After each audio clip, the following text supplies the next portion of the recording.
Hi family, you're getting ready to watch session 4 of our Truth and Love Encounter from 2023. My name is Ludi. The segment you're about to watch is for the married couples.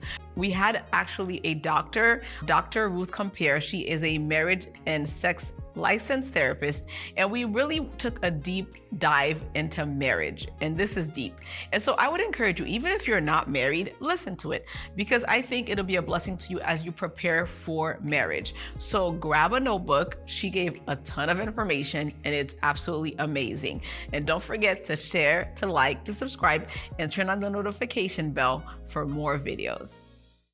The words that we use, we want to be intentional about what we say. And I think Ephesians describes it best. It says, do not let my unwholesome talk come out of your mouths, but only what is helpful for what is building others according to their needs and what may benefit those who listen, right? We want to be intentional about our talk and in what we say.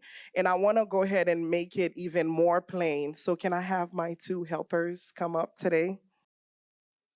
This is Natasha and Deborah from Therapy Terrace. Can we give them a hand for helping me out this morning?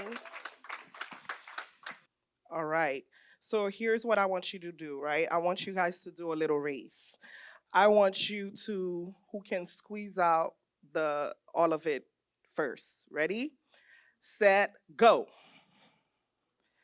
Just squeeze it out. Let's see. Natasha seemed like she had a lot to say. So she's squeezing that thing out. Okay. She's done. All right. Now we're going to race and see who can put it back in the tube the fastest. Ready? Set. Well, you guys didn't even wait. It's okay. It's okay. Come on. You got to see who can put it back the fastest. Can we encourage them a little bit? Come on, guys. Let's. It's not happening. All right. You know, we're visitors. We don't want to make mess. So it's okay. It's okay. And this is what happens to our words. And this is why we should be so intentional about our words and what we say. Because once it's out, it's out. You can try to take it back based on your trauma, based on your partner. It may be really, really hard for you to take it back. And this is why it's so intentional, because you can't walk it back. And we want to be intentional about our words. So when we fail to tell the truth in love, we know that it can destroy our relationship. It can lead to divorce, cause stress. It leaves us with regrets, mistrust, and confusion. It can lead to infidelity and loss of control of your relationship. And what we want to do is get ahead of it. And even if you're in that space yourself, what we're hoping to do is to stop it and get on better grounds, right? So the first thing that I want to talk about today is forgiveness, right? Oftentimes when things happen in the relationship, we ask ourselves to forgive or not to forgive. How many people that happens to? Especially forgiveness is one of these things where sometimes it can make us operate in superiority. And what that means is when you feel like you're in the right and you had the right to hold that thing, you will hold that thing against your partner. It's like, I can't believe she did this. I can't believe he did that. He was in the wrong. And now you're operating in power. You feel like you feel like you're operating in power, right?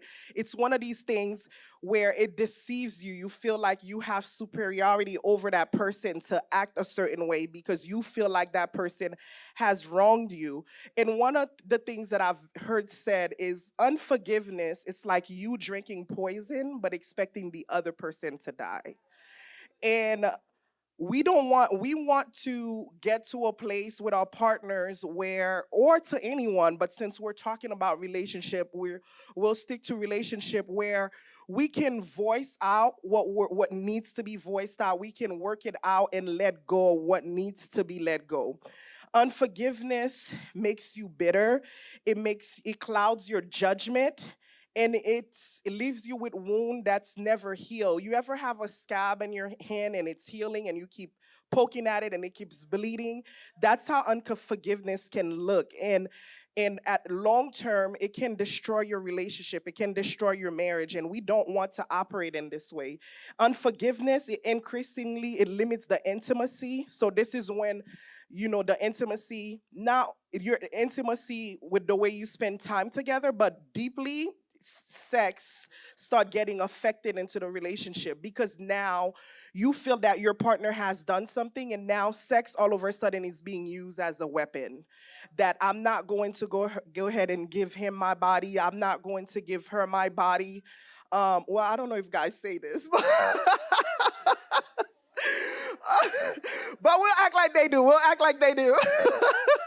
Maybe in another way, but we know women, if we're being honest, that we're probably more so the one who tends to do that. You know what I mean? So we don't want to go ahead and operate with that mindset. And most importantly, unforgiveness, it leaves room for the enemy to operate. It leaves room in your unforgiveness. This is where he ministers to you, and you start having the thought in your mind where you're like, yeah, I'm not gonna forgive him. And people describe it as that little voice inside that's like, yeah, you don't have to forgive him, you don't have to forgive her, look what they did. And it starts getting bigger and bigger in your mind. And um and even sleeping separately in your bed. I'm about to be married for 11 years. Woo. We just celebrated 10 years of marriage. And I remember, and I have to say, like, I probably did get this from the movies, but when I first got married, I'm like, when we first got into an argument, I'm like, you're going to go sleep on the couch. And my husband looked at me and was like, absolutely not. I'm not going to go sleep on the couch. And I'm like, okay, fine. You know what? I'm going to go sleep on the couch. I took my cover and I went on the couch, and my husband came out of the room, and he's like, well, I guess we're sleeping on the couch tonight. And he slept on that couch. I slept on that couch. Needless to say, that was the last time that we ever did that in our home. So you have to set precedents, right? Whatever, if you do it one time, you're going to leave room to feel the need to do it again. Now, I'm not saying we never get angry, but we do it back to back, because I know if I end up on that couch, he's going to end up on that couch with me. And so we want to make sure and be intentional about what we're doing and how we're moving in the name of we're right, and that we don't have to forgive our partners. And we want to also talk about the truth, um, and anger, even when you're angry. So, what we first need to understand, even in the therapy world, the way we describe anger, it's a secondary emotion, which means anger is one of these emotion that you feel it when you feel it in your body. That's what you tend to pull on, but it's really a secondary emotion. It's fueled by emotion. So when you're feeling anger, what you really may be feeling is hurt. What you really may be feeling is shame. What you really may be feeling, that's the primary emotion. But anger, even that's why the Bible speaks to us so intentionally about anger. Anger is one of these emotions that we feel so much stronger than the other emotions, that we tend to cling on to it. So we need to ask ourselves, why are we feeling, when we're feeling anger, it's always helpful to pause, to do a self-reflection and find out what's really on under, because there may be more going on there, and address that hurt, address that shame, that you may be able to do it. And another way to do it is to fight fairly. And it's like, what? We're fighting. How do we even do that? How do we fight fairly? And one thing that I've learned is that you want to be intentional, you want to be self aware, and you want to set rules ahead of time. You don't want to wait for the bad times to come, and that's when you start setting rules. In my household, we have sets of rules that we both need to follow, even when we're fighting, even when I really just do not like him. I love him, but I just don't like him. And we find that it's helpful to have a set of rules that we can kind of remind each other, are you you going by the rules, or are you just breaking all the rules? Because if that's what's happening, that means you know you're totally not yourself. You totally need to reset. So I have some example of some rules that I some of them that I use. Everyone's household is different, but to go ahead and try to set it. The first one is prayer. Prayer gets your eyes off the situation and fix on Christ. And our hearts and head are more aligned with God's agenda rather than your own. Whether you pray with your spouse or alone, prayer will reap blessings as you align with God. And this is not only because like we're in church. What I mean also with prayer is that like someone, you ever had someone get on your nerves so badly that you need to pray for you not to get out of character? So I mean that in that midst, not only prayer in the sense of, we're going to pray, but prayer to really for God to keep you in character, prayer for God to help you with this situation. Sometimes the words that you may want to say may just not be the nicest of words, so you need to go by yourself and pray. The second one is to seek understanding, and what comes to mind is Proverb 25. It says the purpose of a person's heart are deep waters, but one has insight draws them out. So asking a lot of questions and seeking understanding. So in marriage, obviously you're two separate people. You were reared separately and differently. So there's times where you're not always going to agree 100% with your partner. But what you can do is seek understanding. Understand where the person is coming from, agree to disagree. You may never agree on the matter at hand, but if you can understand where the other person is coming from, it can make a world of difference. Even when you feel like the person did it on purpose, you can say and when you take time, you ask question, you see where they're coming from, it gives you insight and you're able to say, you know what, I would have never done it like that, but I see where you're coming from. I see why you did what you did. I see why you moved the way you did. I see why you said the way you said. Now can we talk about it? Now can we reach a common ground even if we don't agree 100%? Stay on topic. So one of the things that we can do at couples is that husband come and says, you did this, and you're like, well, you did this, you did that, and don't forget last week you also did this. And what that automatically does is that you're no longer on topic. You're not going to resolve anything. What you're going to do is outdo each other, out hurt each other, and you're no longer what came about will never get resolved because now you're no longer so staying on topic. If we're talking about how oranges are sweet, then the topic for today is oranges are sweet. That's what we're trying to resolve. That's what we're trying to determine. And this is it. Um, and also avoid deflecting. It's dodging the topic, minimizing the other person's feeling, where, well, it wasn't that much of a big deal. I don't know why you tripping. I don't know, like, no. It goes back to understanding your partner. It may not have made sense why your partner reacted the way that they did, but deflecting is it's minimizing their feelings. It goes back to every person's feelings is they're valid.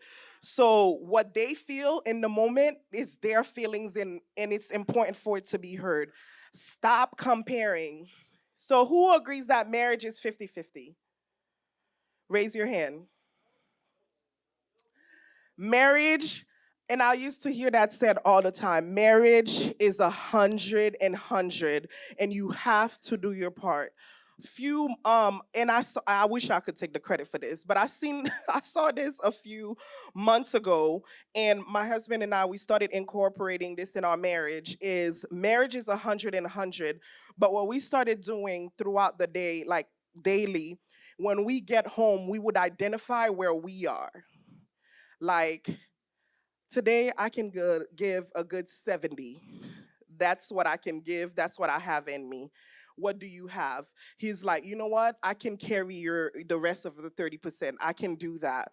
Because sometimes what happens is you come home and you may not feel that you have the 100 to give. right? But what happens is you know your husband, your mate is who you're most comfortable with, and what happens is we take that frustration out on them. But if we take the time to identify that, you know what, I really want to give you 100, but I just don't have it in me today, then they'll know how to move. You know, the children needs to be get fed, the how this needs to be done, then your partner knows. Now, if you start doing that and you find out more and more you're at 50 every day, somehow like you're not getting to 100, that tells you that you need to pause. That's something that you need to go ahead and work on yourself and do self, because you shouldn't always expect him, right, to carry or her to carry that leftover. Yes, there's grace there, but we don't want to take advantage of our partners. And it's easy to do that sometimes because they're the one we're comfortable with, the one who should understand. So sometimes we can take advantage of that, and that may not even be intentional. But a way to stop ourselves to do that is being intentional with ourselves and doing self-care, to realize, wait a minute, it's been 2 weeks and I've not been able to be at 100 or give 100 in this marriage. He should not or she should not be the one to carry you to that 100. You know what I mean? Now it's not fair that they're carrying their 100 and you're 30 or you're 50, and now they're carrying 150. Sooner or later, what's going to happen is when you carrying something that's really heavy, you crumble. You know what I mean? So we don't want our partners to crumble, and we want to be intentional about that. Another one is avoid making assumptions, right? We hear that probably in kindergarten, but somehow when we grow up, we tend to kind of revert to that. Fighting fair, it's not possible when making assumption.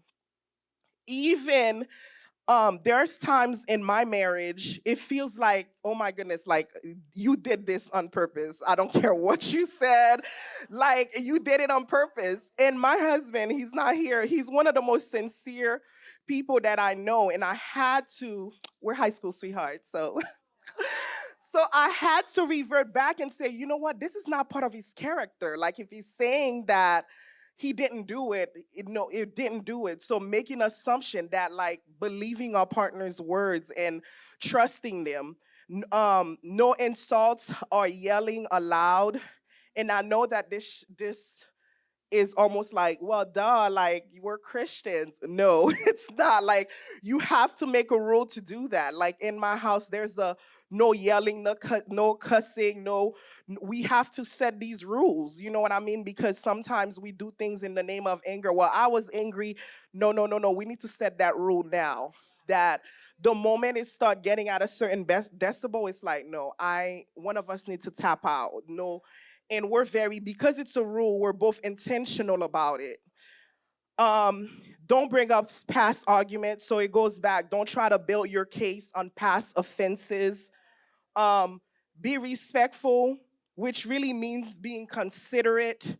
That's another one, because human anger does not produce the righteousness of God's desires. So this isn't only in romantic relationship, but really in any relationship. You want to be considerate and be respectful.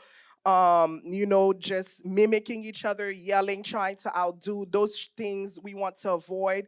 Take breaks. It's okay to take breaks. You have to find out how you process information and how your partner process information. I need time. Like I need time to process it. Like please don't pressure me. I need to take my time to see what it means. My husband is like, please, I need to know now. Let's resolve it. We had to learn that. And it's okay to take time. When things get really intense, nothing is getting solved, you're going around in circle. A simple reset can be what it means. Now, what we also have is a rule that I can't use that as a scapegoat. That I just need that break.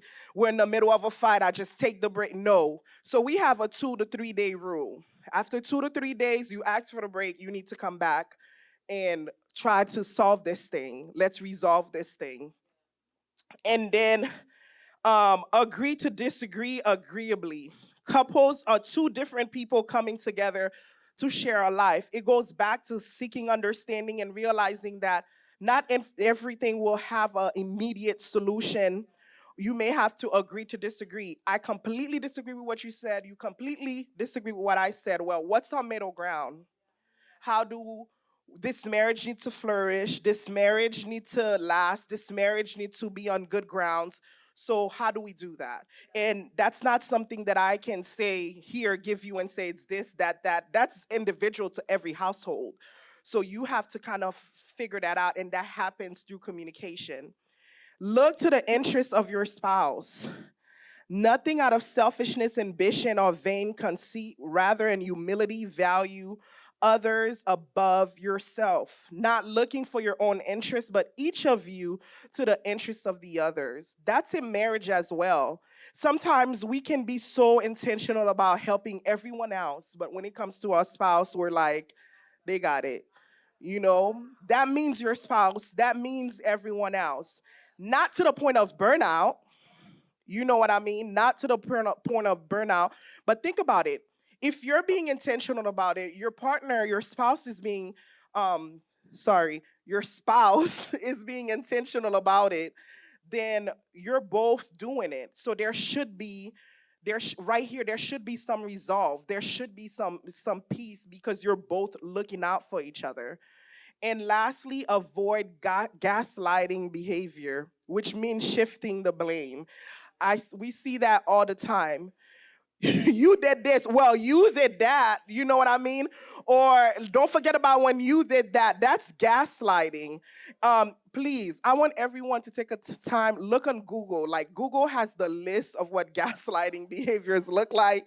I'm on timing and I want to be obedient, but take a look, because some of us do it without even realizing that we're doing it, of just engaging in gaslighting behaviors because we get defensive and we try to go ahead and make our point. We minimize what the other person's saying and we throw it back in their face. All of this is gaslighting, and we want to do a hard check. We want to bring our best self forward and avoid doing these things.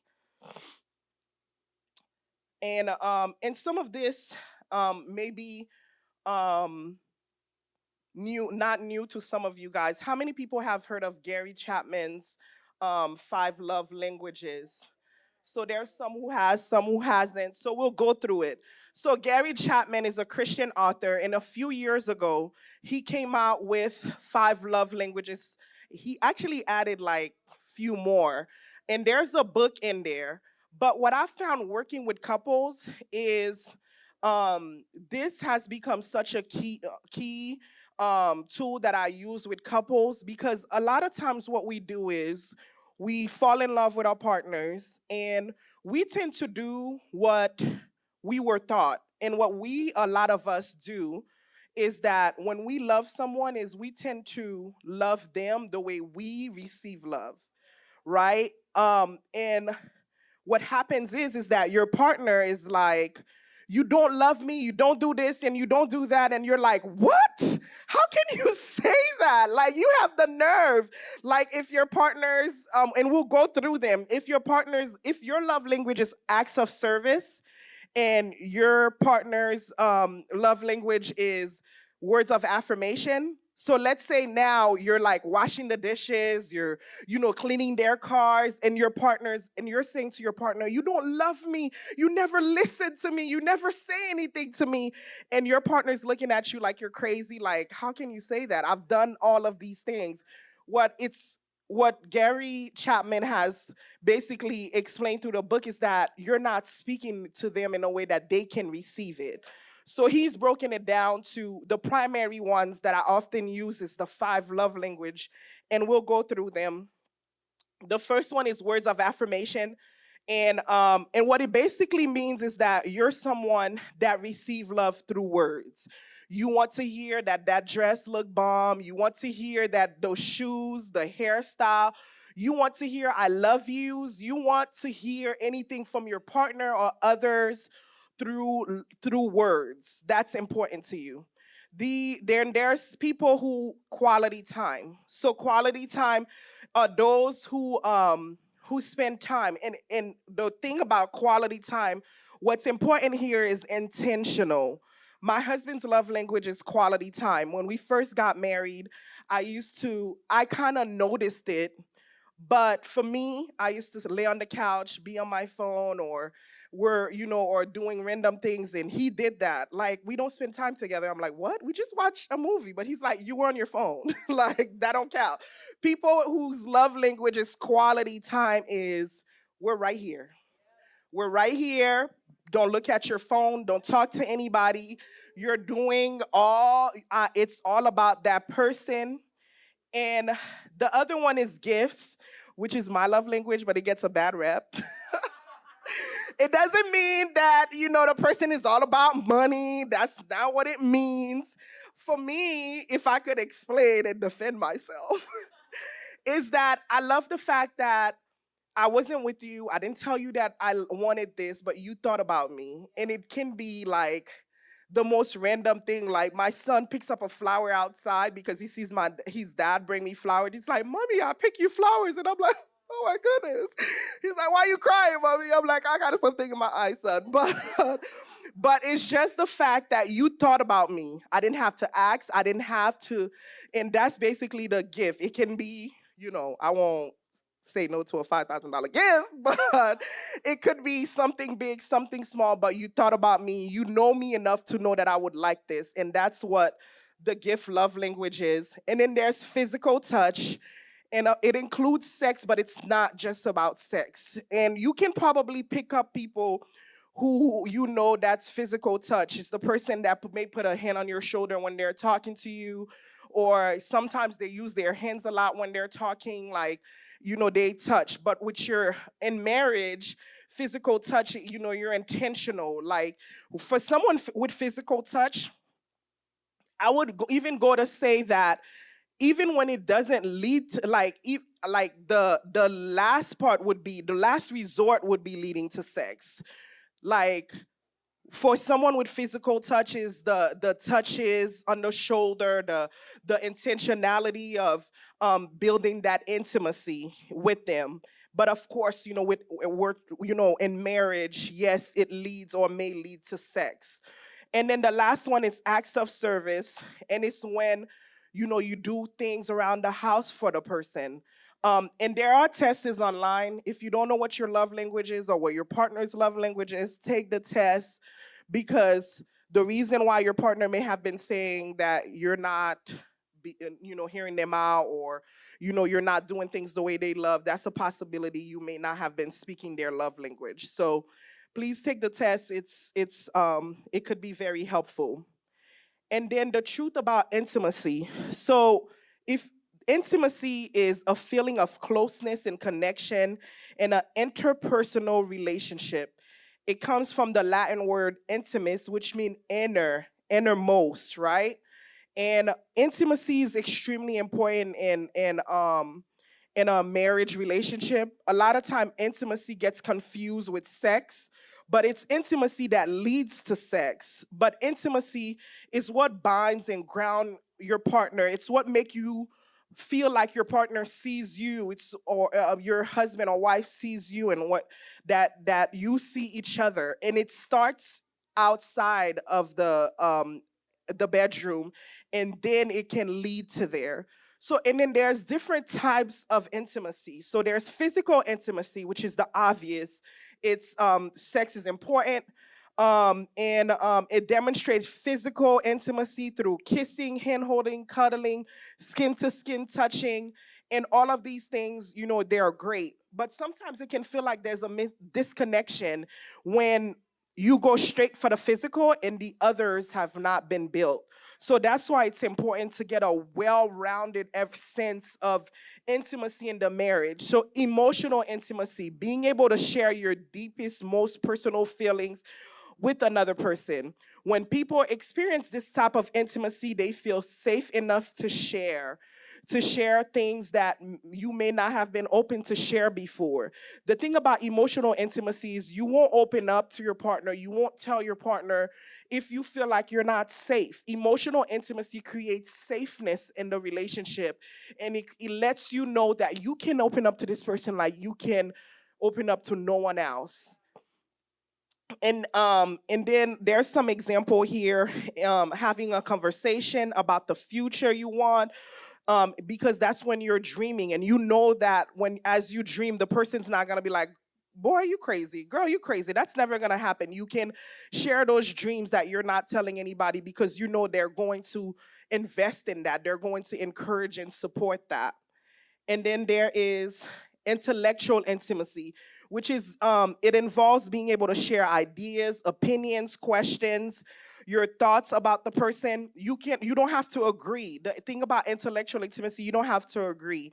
And it could be about random things. Like, you can speak about what's going on between the two of you guys, about, what's going on with the world, what's going on around. It's when you have random conversations with your partner. All of these things built your marriage. Now you have conversation. That marriage is not just go, go, go. It's not just about the children. It's not just, for those of you who's very involved in church, it's not just about, the church. It's not just about, it's a well-roundedness. And then there is experimental intimacy. And this is when that's your ride or die. Like, you do things you would not do with anybody else. Like, write ATVs. Like, I'm such a cautious person. Like, I'm not like a risk taker. I'm very like vanilla. Actually, my favorite ice cream is vanilla. But my husband is like, oh my goodness, let's go. Let's do the ATV. Let's do, like, he like breaks it out of me. Like, when I'm with him, I'm like, yeah, let's go, please. And I'm like, I'll never do it again. But you're experiencing together, you're building together, and that binds you together. Like, when you're in the back of a ATV and you feel like your life was, in front of you, nothing binds you together closer. So building these things. And then this is not least, but spiritual intimacy. And I see this more often than I would like, is that couples in therapy, been married for about a year or so, because they were so in love, and then now religion has gotten in the way. They knew this before they got married, but had agreed they would go to separate churches, that they were going to this. Well, sooner or later they find out, yeah, that's going to create a problem. So even before marriage, speaking about your values, your beliefs, they should be aligned. Like, do not be unequally yoked. Like, they should be on one accord. But more often, we see it, and we have conversation with my therapy friends, and we see it so often, especially when children start coming in the mix, and it's like, no, you need to take the children to church. No, like it's important. So, and even in marriage, you want to continue to explore these. Even if you've been married for over 20 years, you want to engage in these conversations. The core values may not have changed, but there may have been a shift. We're evolving beings. We're always changing. We're always thinking, and it's important to share those with our partners. You know what I mean? Or even certain values. That maybe was passed down to our parents, and now we're realizing we don't really want to operate in them anymore. Don't really want to operate in these beliefs anymore. We want to. What happens a lot in marriage is that the person start having that, and they start having that by themselves. They don't communicate it with their partners. Now they're saying we're on different page. Well, if we're having these discussion, and it keeps you on the same page as your partner, and now you can do something about it, and now they're part of the discussion, and you're doing and growing in it together.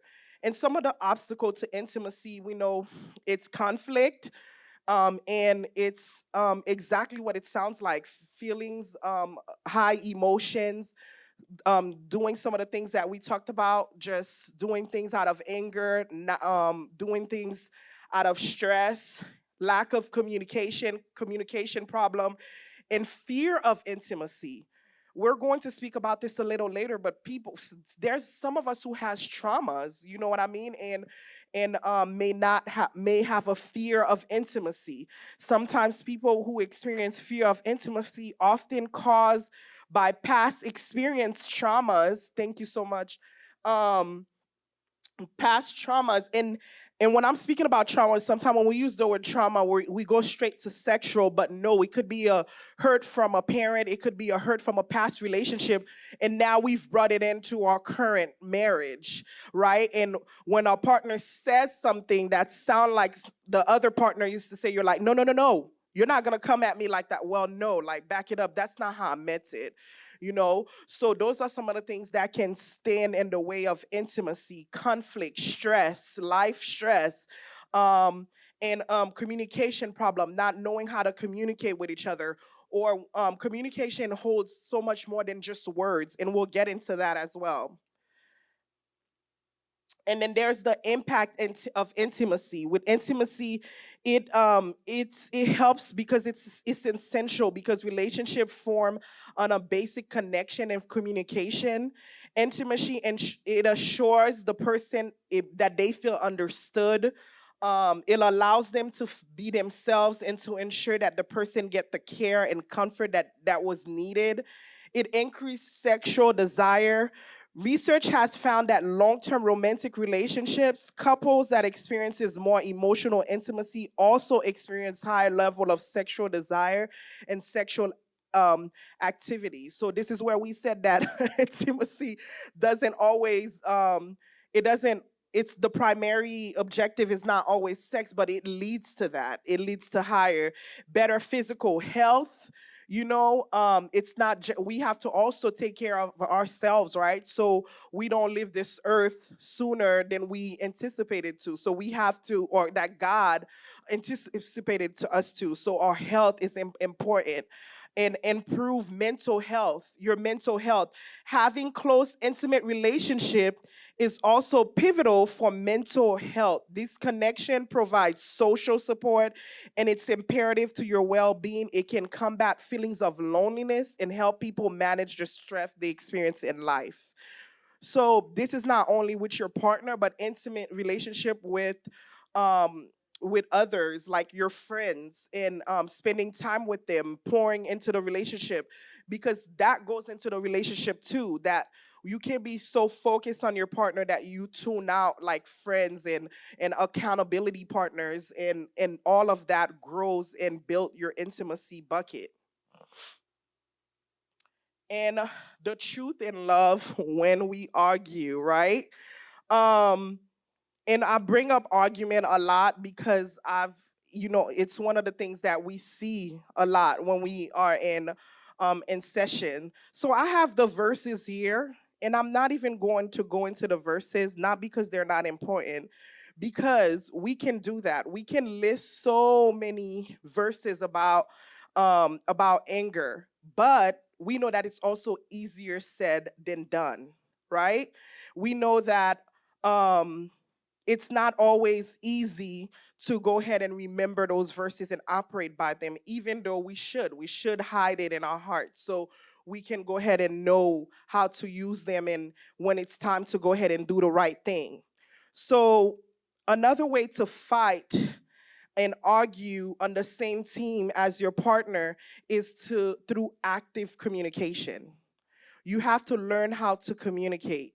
And a lot of us think that when we it's communication is about using a lot of words. But that's not the case. You can be saying a whole lot and don't communicate. So we have to be intentional. So the art of communication, everything that you say, that it really sends a message. And communication can be um with verbal, or it can be with using your words. So like before like I grew up in a family where communication was you are loud. I had to get the last word. I didn't mind going back and forth. Like, we can do this all day. Like, let's do it. And cut deeper. Oh, you're going to say this to me? Yeah. No, I can. And I'm laughing about it now because thank you God for deliverance. But like some of us bring this into our marriage and don't realize that. Like, don't we bring it into marriage, bring it into friendship, and stop speaking for days. I used to do this thing where, like, because that's what I was taught. My father, I love him. He's also been saved, thank God, but didn't realize that growing up he used to not speak to us if we did. He didn't used to be the dad who hits and things like that, but he used to be the loud dad. And if we did something that angers him, he used to just not speak for us today's. Well, guess what happened? We a lot, like I said, we, myself and my sibling, we adopted that. And when I got married, wasn't doing it intentionally, but when we had conflict, I thought that's how to resolve the conflict. Well, I'm just not gonna talk to you. You know what I mean? And I soon realized, like, my husband was like, no, we're not gonna do that. Like, this doesn't work. And I had to learn. And at first, it was a lot. It was a lot for me to learn to do it because my first instinct was to revert back to what I know, and it was to stop talking. And what does not talking, it doesn't resolve anything. And you're communicating something to your partner that you don't care, that this marriage is not as important, that whatever happens, happens. You're communicating. So this is why we're always communicating, but what we need to do is be intentional about the way that we're communicating and communicate on the same page and on the same team. So we know with verbal communication, it's obvious, it's with your words, but it has to be clear words. It has to be simple, clear words. You don't want to not to like trap your partner. You want to use clear words. And then there's nonverbal, which is your body language, your facial gestures, the tone of voice, the posture, eye contact, silent touch. All of these things are, can be part of communication. And we want to make sure that we're on track with that. And then there are some barriers to communication. So some of them can be confusion, overcomplicated, so when something is unfamiliar, but we're not seeking clarity. Um, Emotional barriers, when things whether it's like taboo topics that we didn't used to talk about or the way we express ourselves, all of these things can be part of it. Lack of attention, interest, distraction, or relevance to the receiver. That could be one. Difference in perception and viewpoint. Physical barriers to non communication, not only being able to see nonverbal gestures and posture and general body language can make communication less effective. How, when you're speaking, do your partner feel like at any point you're getting ready to like fight or flight? Like that is communicating something to your partner and can affect the way that they're responding to you. Language differences. The reality is some of us are married to people who may have different languages, or so that means certain things. What happens is, and that's me. I was born in Haiti. I've been here for over 25 years, but sometimes I still find myself when I try to translate something in English, it's not really the way that it's coming out. You know what I mean? So we had to be in, like, thank goodness my husband's like, I speak Ruth now. It's okay. But we have to be intentional about that for those of us who may be cross culture or multicultural. Um, and an expectation and prejudice, which may lead to false assumption or stereotype. People often hear what they expect to hear rather than what is actually being said. Take a moment. Are you just focusing on what you think your partner should say and not what they are really saying? And then cultural differences, which goes back to language and difficulty, and physical and emotional condition. The reality is there's different things in marriage. And if this is something that's going on in your marriage, it needs to be taken into consideration because it could be a barrier to communication as far as physical or emotional conditions. And then love me in my trauma. So a lot of people, depending on I meet couples who may have been married for many years and never revealed to their partner that there's trauma, that they've gone through trauma. And sometimes it boils down to them feeling like their partner is not going to understand what they're going through, or fear, or whatever it is. But we need to make room for our partners to communicate our trauma. Trauma is an emotional response to an event and it sticks with you. And the reality is we can both go through the exact same thing but respond to it differently. And then so there's different type of trauma. It could be emotional, it can be physical, it can be witnessing an event, whatever it is. If your partner is dealing with it, we need to take the time to meet them where they are. And someone who has experienced trauma, they can feel far away from their partners. So that emotional connection that we're talking about, it's not always met fully because there's trauma there and there's not a safe place being created in order for the trauma to be processed and be dealt with. Um, it's easy for one or both partners to experience isolation, feeling of helplessness or hopelessness. You can avoidance. Some of the frustration you may be seeing may be coming from that, confusion, sadness, anxiety, and the list goes on. Trauma affects everyone differently, and it's real. It's important for others to communicate in a manner that is sensitive, sympathetic for the person to endure. The reality is, if I feel that you're not creating a safe place, I'm not going to open up. And that goes for your partner, your husband or your wife. If they feel that the idea is not that the ground is not a place where they can open up, it happens. I've met couples that's been married for 15 years and more where there's trauma in the relationship and it's just never been revealed. So we have to make room for that. And during the disagreement, they may easy give in and make greater importance to their partner's needs. So sometimes what it may look like is there's the person who seem like they're tending to their partner, that they're giving their all to their partner, and that's great, but sometimes it could be a form of trauma. I'm going to put all the attention on you, so none of it come on me. That way you don't see my trauma, you don't see what I'm really going through. Or they may fear losing their partner if it is too difficult. They may feel that it's a weight that their partner just is not able to carry. So building trust, of course, is paramount, right? To bring healthy relationship after trauma. It's hard to trust if you do not feel safe. And that is the reality of it. Survivors may feel vulnerable, they may feel confused, and they may still trying to go ahead and even see what safety means for them. That safety may not be the same thing that it is for you and I, and we have to make space for that. It may have difficulty to trust others, and that sometimes involves the person they're married to. Trauma survivors may feel intense shame, unlovable or bad way or guilty about what happened. A person may feel that no one that they can truly understand what or may worry about the burden to discuss these experiences within a close relationship.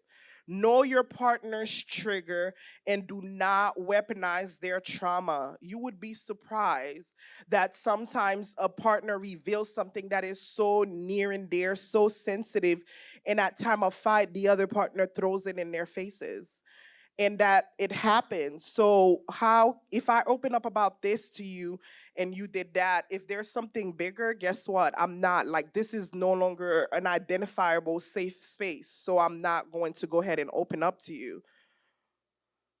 And then there's signs of trauma, being overwhelmed, overreacting. So being overwhelmed, it can be anywhere from anxiety, where the person, their mental capacity, it's very hard to go ahead and manage day to day. Overreacting, that person who may seem like they're always angry or that they have to have the final say. Believe it or not, like part of what I just shared with my father, that was a form of trauma for us, when I didn't kind of distinguish it like that, but when it came time and went to therapy, that was revealed that it was very traumatic experience for my siblings and I. So and it came out with a person who used to look at it back in the day would just say, why she's always overreacting, because there was always a fear that I had to defend myself, that you're not gonna one up me, like I needed to go ahead and always be on the defense. And then shame, feeling of shame and self-blame may also go on, devaluing themselves or see yourself as weak. And then there's daydreaming, feeling disconnected from others, the person who may be in la la land, like it seems like they're in la la land, or not paying attention to things. Those are all can be signs of trauma. So if it's going on, please be sure to get help. And then infidelity. um so when the infidelity, when we look it up like online, it says it's the action of state of being unfaithful to a spouse, um to a spouse. And remember, this is online, so it says or other sexual partners, but we know that this we're in a Christian environment, so we're gonna leave it at spouse. Infidelity, also referred to as cheating or adultery, it described the emotional act of engaging in emotional or sexual intimacy with someone outside of the agreed upon boundaries of marriage or relationship. Infidelity may or may not involve sexual encounters and can happen in person or online, right? So sometimes people, kind of feel like they should get away with it because it's just online. So especially now we're in 23, right? So there it's so available. So if any of these are happening, it's considered to be infidelity or cheating or adultery. Infidelity can have a strong impact on a relationship and can lead to depression, blame, or anger. So, what is the main reason for infidelity? Infidelity often happens because of dissatisfaction within the relationship. It can also happen because of low self-esteem or an addiction to sex or romance. People who's always seeking out sex or always seeking out romantic relationship, or the one-on-one time with somebody. It happened because of the personality trait sometimes, and it could be permissive attitude about sex, cultural, social about sex and relationship that support infidelity. We know that there are certain cultures who may encourage for someone else to get another partner, but this isn't we're in America, so it is infidelity and should be addressed as it. So a myth is that men are more likely to cheat than women. That is a myth. The truth is men are more likely to engage in sexual infidelity, whereas women are more likely to engage in emotional infidelity. Okay, so we don't want to, the focus sometimes is only on men, that men cheat. Well, the people who be having work wives and work husbands, cut that out. like like cut that all the way out. I had somebody do that to me at a school. Like I work as a school counselor. Then the math teacher was like, "Oh, this is Ruth, my work wife," and I was like, "Oh, this is Ruth, I'm not." And I'm like walking away, and he did it again, and I had to address him one on one because he did it around people. Like he kept doing it for it to stick, and it's supposed to be like, oh, just ha ha ha. No, I just don't play that. Sometimes the thing that seems like it's innocent, you open that door and the enemy is gonna kick that thing open and step right in. And we want to avoid that. You are a man of one wife, you are a woman, of one husband, and that's it. That's the covenant that you made before God, and that's what it should be. We don't want to open it. We don't want anything do it out of play, out of no, because the enemy will utilize it if you open that door. And another thing is happiness is fluid. So whenever I'm doing couples therapy and I hear the word happy, like what's going on? Like, what do you want? Is there a goal you want to set? I just want to be happy. Well, people, and we're laughing about it, but you probably see it on social media and you see it all the time. Here's the thing that people completely mistaken for happiness. Happiness is an emotion. And any therapist will tell you that no emotion lasts for like a long amount of time. You don't like But what happened is that emotion, what people mistaken it as, is the intensity. So in your depression, you can feel the intensity of it can feel like it lasts all day. You're not really feeling depressed all day.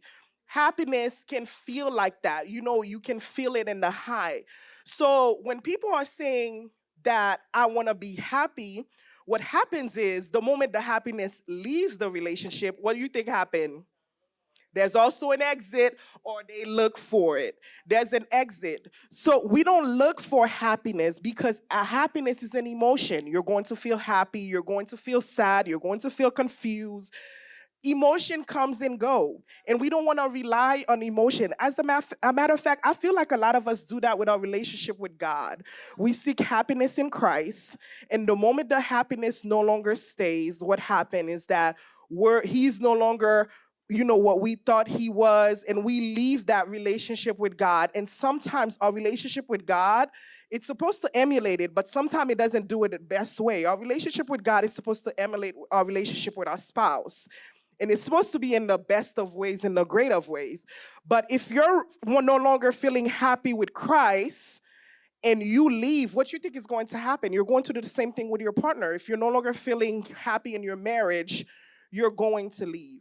And it's important for us to realize that happiness is fluid. It's not a permanent thing. So we don't seek happiness in the marriage. We seek intention. We're intentional. We seek stability. We seek the joy of the Lord is our strength. We love our partners, and it's beyond happiness.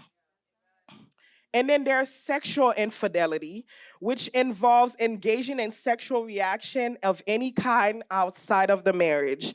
There may or may not be an emotional component. There's emotional infidelity is the difference between a platonic relationship. So and that goes for, it depends. Everybody's marriage is different.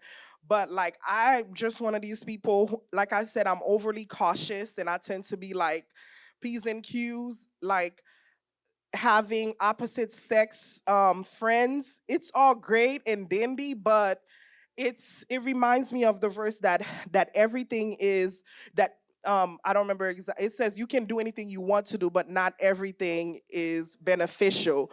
So yes, you can have that friend and everything. You knew them before marriage, but now you're married now. You know what I mean? Like, it should look different. That friend, it's time for you to start having conversations. You know what I mean? Like, yes, you can have it, and it may not even have crossed your mind, but should you know what I mean? Like, why not put I believe in putting on barriers. Why not put the extensive barriers that your partner is your best friend now. That's your friend. So I'm not saying to defriend people, but you need to have that boundary here. You need to have that barrier there. It's not gonna look the same way. If we're going somewhere, me, you, your spot, like, let's go, all three of us going somewhere. You need to be very, very intentional about it. I have known Deborah for over 17 years. Deborah, and I've known her husband for as long. But if I'm texting Kevin, unless it's like a surprise for Deborah for like 2 seconds, Deborah's in the group chat. You know what I mean? If Deborah needs to text my husband, we know we're never going there, but it never comes to our mind. She texts the group chat. We all four of us, we're in a group chat. It's and that's how it happens. It never comes to mind. It's never going to happen. We know it, but we know that the enemy, what happens is sometimes we think we're smarter than the enemy, and that, like, no, he knows all the tricks, he can do it, and we just need to move as so.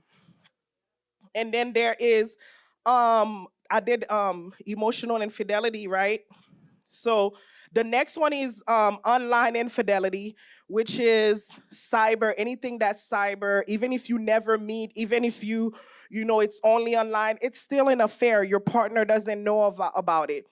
And it's still there. Exchanging photos, text messages.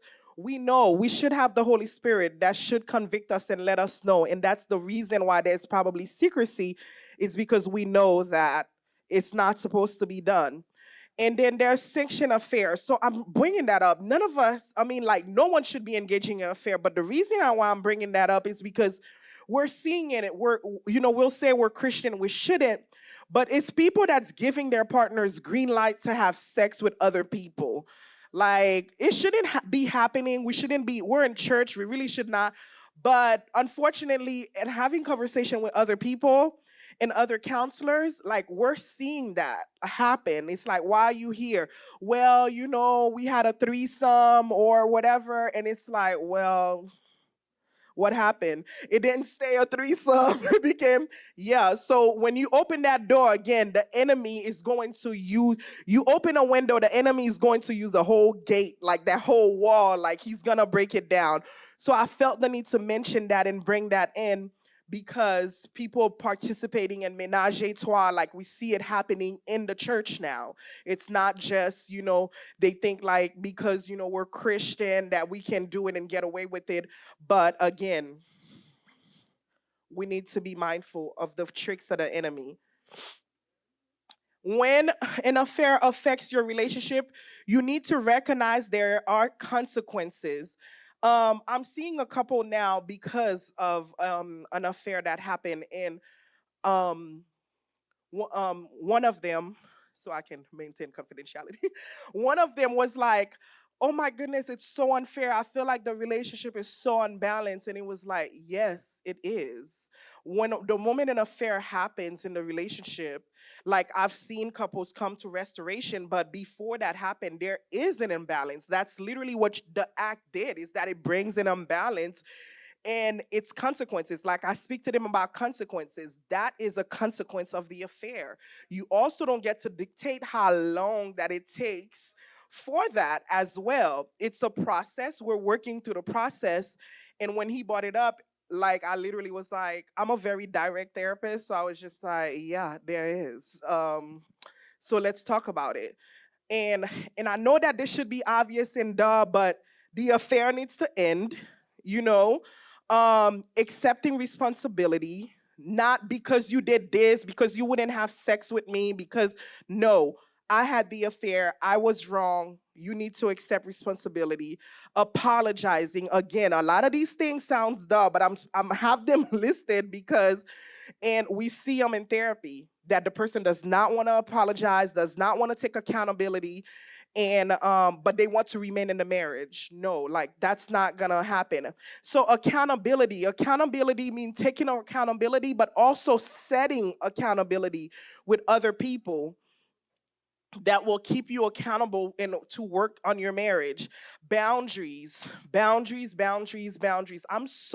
a person that's so big on boundaries. Like, I'm friendly, I'm like all around, but I'm so big. The moment you cross my boundary, I will communicate that to you. Very, like, I'm very big with boundaries, with clients, with everyone. I thank God for giving me the power of words, because, like, Deb and Natasha always say, Ruth will let you know. Yes, she will. She will.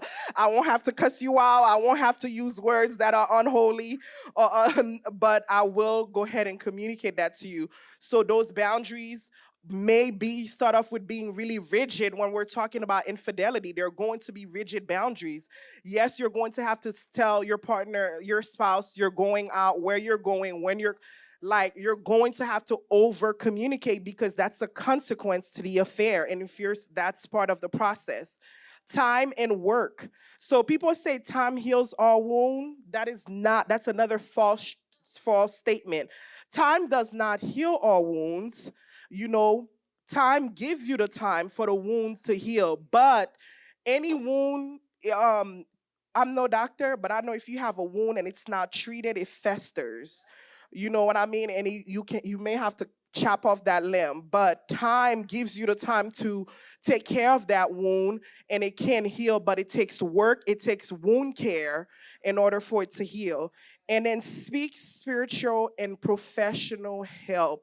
I hear so many people, like, if you're going to a church, like, your partner, your pastor should be available to you, as I'm sure it is in this church, to have that communication and bring you back. Like, there was something that was missing spiritually, that the affair happened anyway. So there needs some repentance between you and God that needs to happen anyways.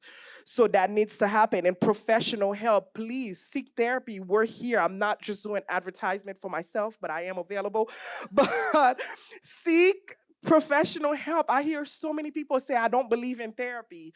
Well, do you believe in a medical doctor? Do you believe in an eye doctor? You know what I mean? It's your mind is a part of your body. So the same way there's eye doctor and all these doctors, well, that's what we're here. We're mind doctors. We're mind professional help to that was set by God in order for us to provide help. And then I'm not gonna go through all of these.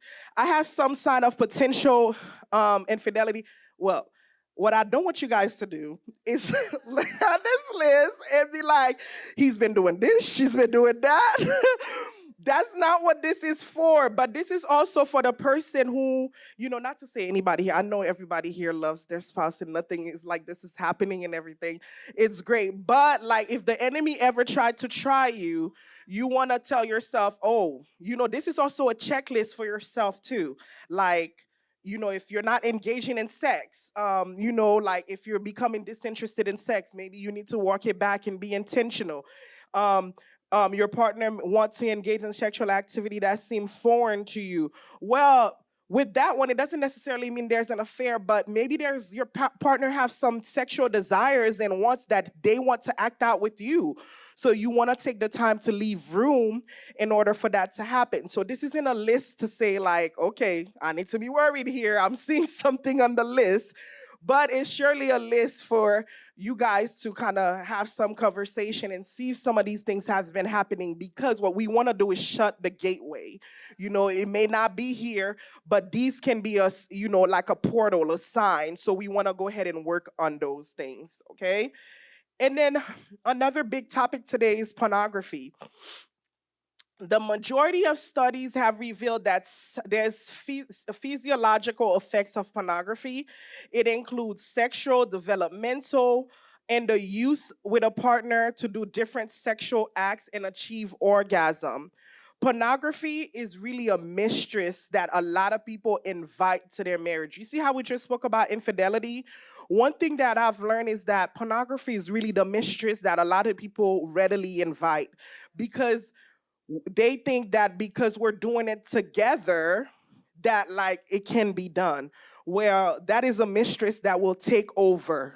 Well, all of them do, but that will take over, and you just don't want to do it. And it's also known as the gateway drug, as in it gives the same effect, is that it leaves you wanting more, and sometimes and all the time not with your partner.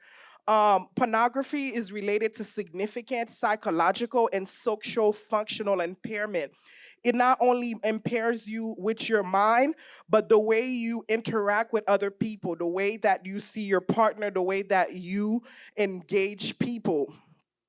Um, Long-term use of pornography leads to direct proportional consequences of engaging in maladaptive behaviors, which means pornography use has been associated with sexual dissatisfaction, which can lead to more sexual partners end up paying for sex. It means that you feel like your partner is no longer um, satisfying your needs, so now you're going there. The people justify it. They're like, if I pay for sex, prostitutes are, they're confidential. So then, I'm saying like this is people's thinking that they can pay for a prostitute because the prostitute won't go and say it out loud instead of kind of sleeping with like a random person. And the gateway of pornography can lead you there. Even in your mind, it's one of these things. The reason why it's known as the gateway drug is there are certain drugs, when you take it, you no longer have a choice on whether you're gonna take it or not. I've heard like crack cocaine, one hit, it leaves you wanting more. It leads you, you're no longer thinking clearly. It makes the decision for you. So a lot of time is that some addicts think that, again, that they're better than the drug, that they can take the drug one time or a little bit, but that's not the reality of it. Is the drug takes over and it destroys their life. Pornography is the same way. You can go ahead and engage in it and think that you're not going to go there, but it's one of these things when it starts hitting you and it start making the differences, most of the time you don't even realize. Increased porn consumption may be that people use sex as a survival mechanism for dealing for depression, loneliness, or even fear of death. Pornography provides temporary relief for negative thoughts of anxiety and stress. So the effects of pornography. So let's go into the physical. Our physical body may have been created to respond. So like that's a giving, right? God created us, right? And when God created us, the reality is that God created us with certain desires that should be fulfilled by our spouses and either our wives or a husband. That's what God created it for. Your sexual, unless you have a medical problem, the reality is that you have sexual desires. Sexual stimulation triggers the effect of pornography. It triggers intense pleasurable feelings in our brain. Sorry, that's not the effect. The sexual stimulation. That's what it does. Is that it triggers intense pleasurable feelings in your brain. When we're expressed within the bounds of marriage, what the way the Lord created it, sexual stimulation can bring joy and connection to marital relationship. That sexually, within the bounds of marriage, you will have a stronger relationship once you and your spouse have come to an agreement of how it should be done and the time, and you've come to an agreement.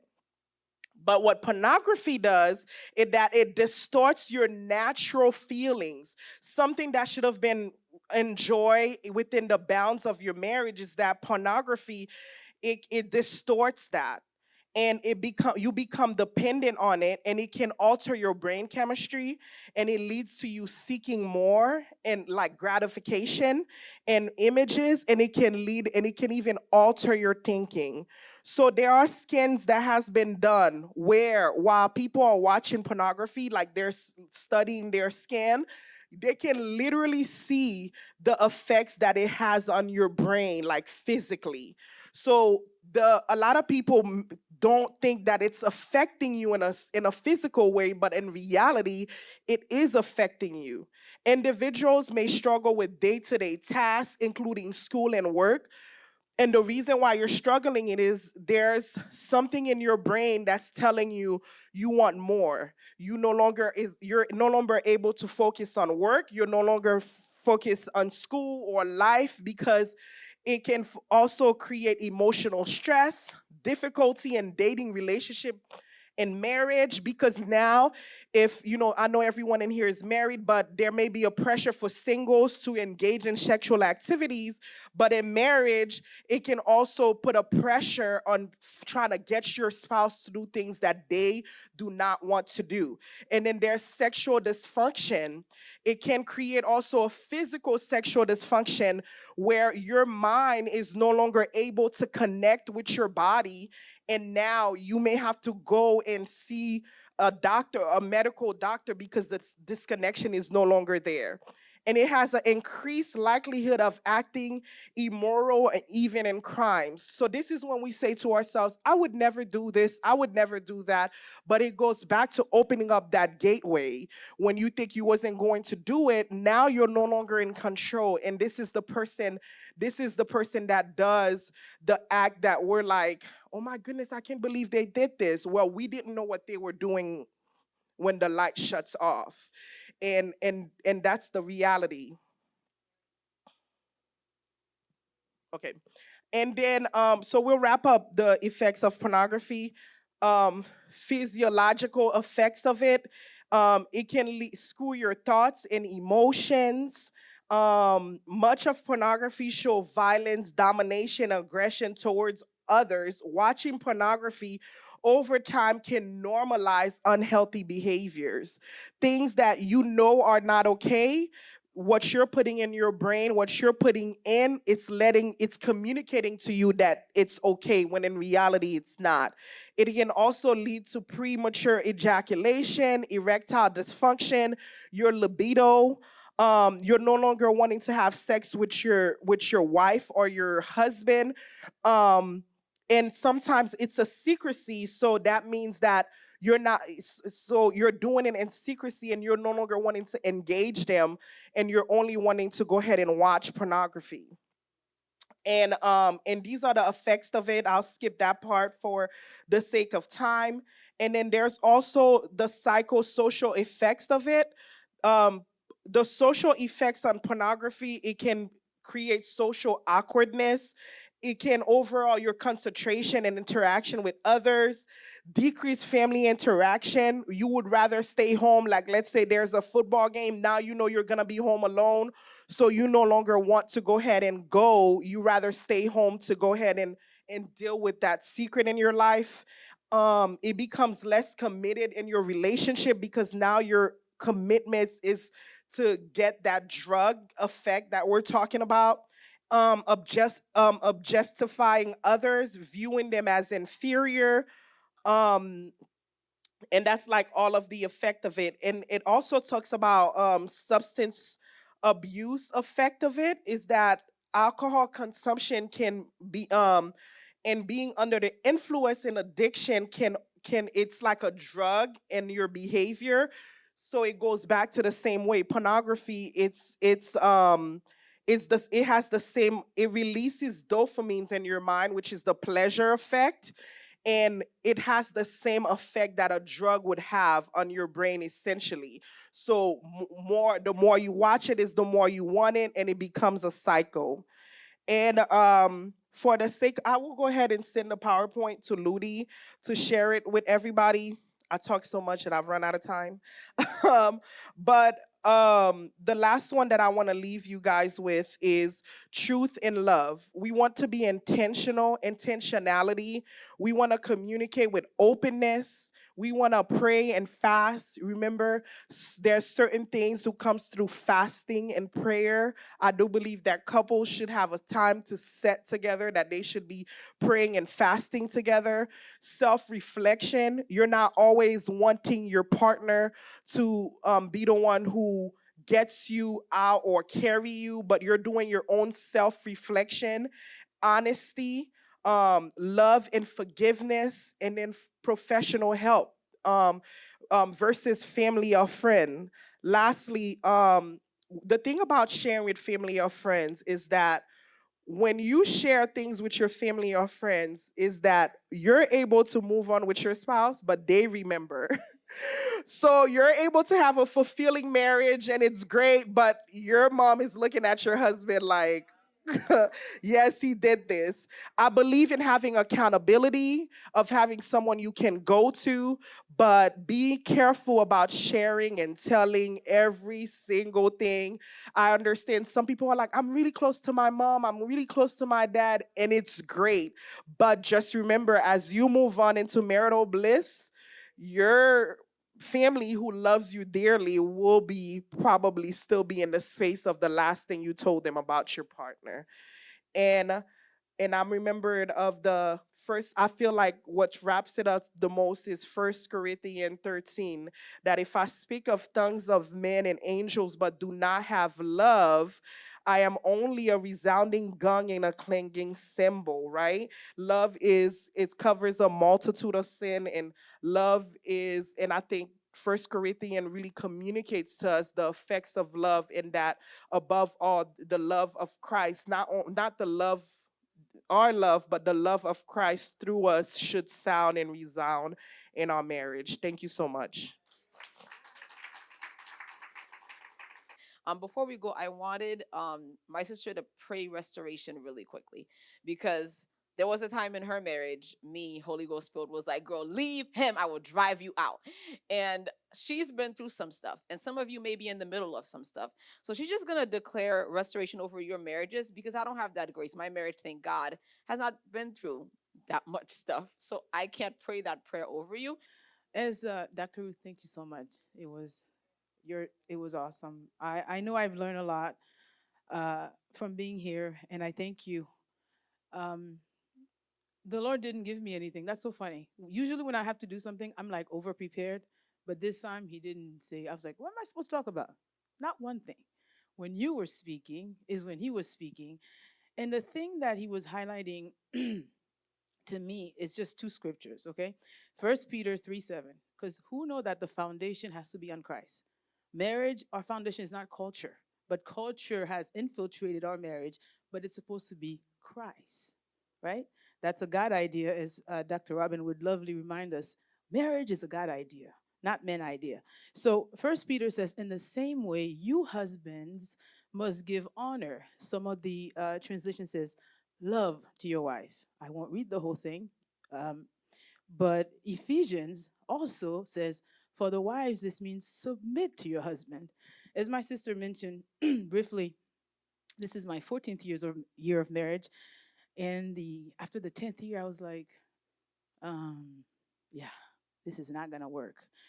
But by the grace of God, I stand before you a testimony. Truly, even before this Truth and Love encounter, the Lord has restored everything. But one thing that, and I think Ludi already referred to it, was when he revealed all these things that were in my marriage, it was to heal it.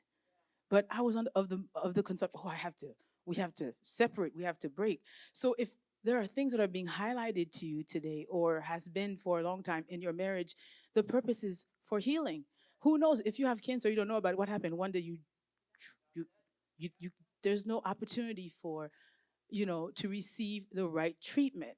So don't run out of your marriage, stay. Women, we are called to be helpers. I'm going to encourage some of you today because I had to learn that for myself. For a long time, I strayed from God. Why? Because my culture was teaching me that I was a helper. But a helper, I can't help my husband if I'm an idiot.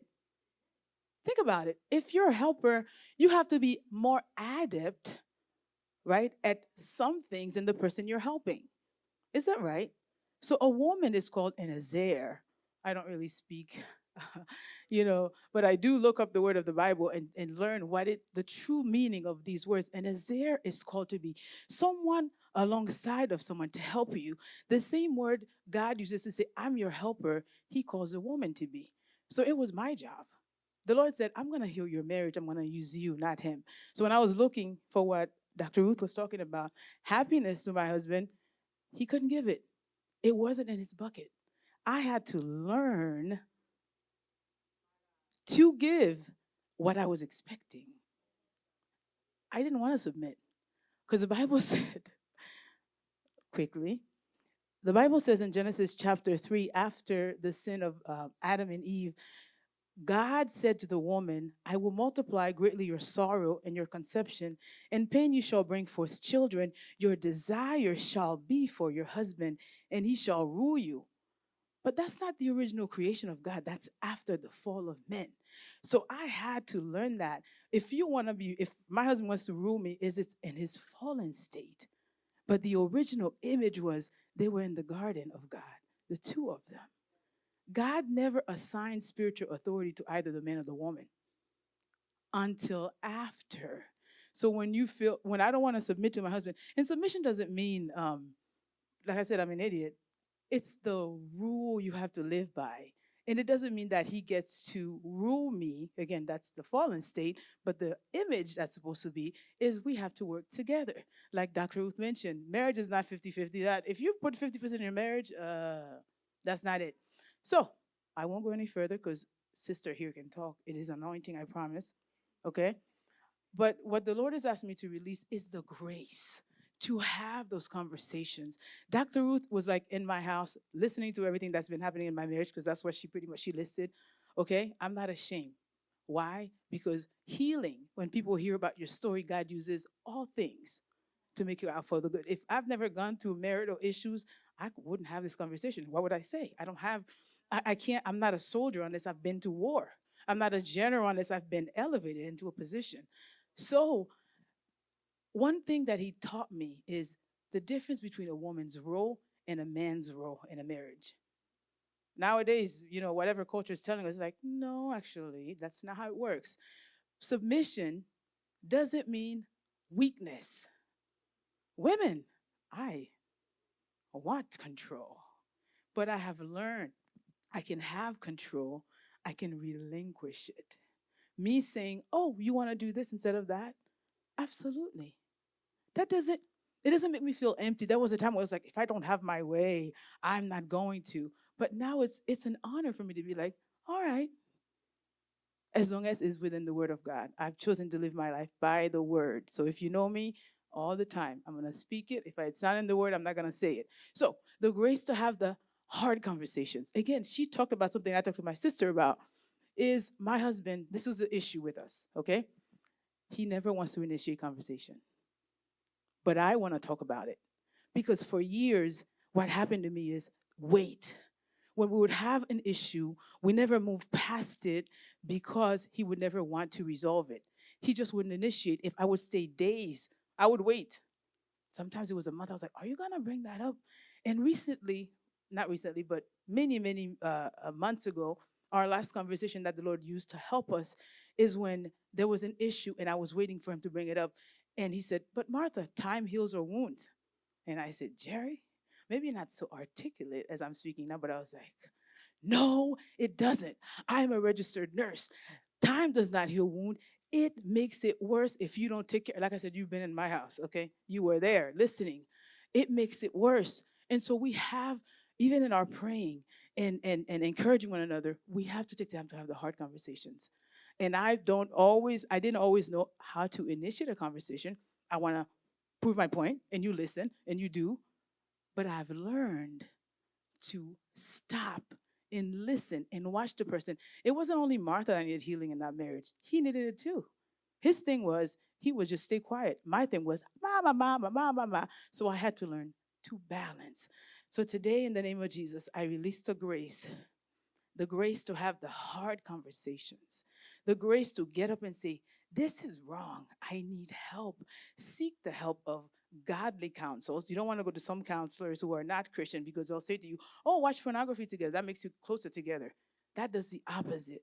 So I release the grace today for the hard conversations, for the coming together to realize it is not the children that keeps the marriage together. It is the two of you. The two were first before the children came. You do not put your children above your marriage. I'm not saying you ignore anyone. That is not what I'm saying. I have 4 children, but you have got to put each other first because the glue has to be Jesus. If you're not reading your word and knowing how the Bible says that a man ought to love his wife as is himself, or the wife too, the same way, we won't know what to do.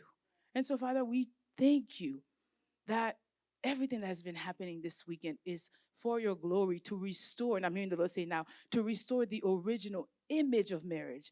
If you remember, the serpent came and tempted the wife cunningly. So women, we tend to be more what? Manipulative. To get what I know I used to cry. I would even argue with my husband in a way. I wanted to give I want to give an offering. But I was manipulating him into doing it. And guess what? You think that pleased God? No. So I even had to learn that even in doing good, I had to do it the right way. So, Father, we just thank you for this time. We thank you. And if you guys have questions, you can come to the sister. Like I said, she will talk with you. I don't have secrets like that. If it's for beneficial for people, I will do it. And so, Father, we thank you for the grace. Have the conversation. Know that men are different than women. Women, we talk face to face. Men do it shoulder to shoulder. They may do it when during a game or something or doing something fun, but women, we want to be in your face. Men don't like that. For the most part, I know with my own husband, it's just like, it's uncomfortable. Like, why are you staring at me? Why do you want me to look at you in the eye? Learn each other's love language, and that will help. But above all, keep Christ in it. Keep the marital bed undefiled. In the name of Jesus Christ. Amen.